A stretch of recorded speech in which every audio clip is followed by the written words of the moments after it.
guys, if you're watching this, thank you so much for staying with us for the last part of our surprise birthday celebration with Jethro and I.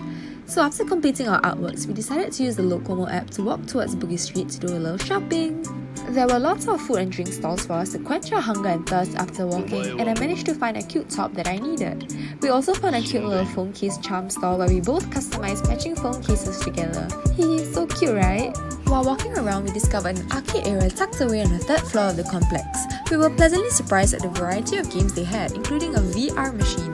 Just saying, I beat Jethro in all games.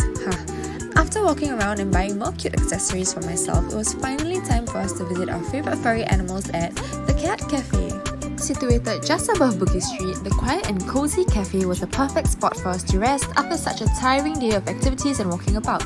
We were entitled to a can of soft drink each and ordered baked rice and brownies since we were feeling a bit peckish. After getting familiar with the house rules, we could finally enter and spend some time with the cute furballs running about, and we reached just in time for the feeding session. The cats were also lively with many different personalities, and just look at curious butter sniffing our food. So cute! We honestly had a great time playing with the cats, and I think y'all can really tell how much fun we had petting and playing with all the cats there. Honestly, 2 hours just wasn't enough.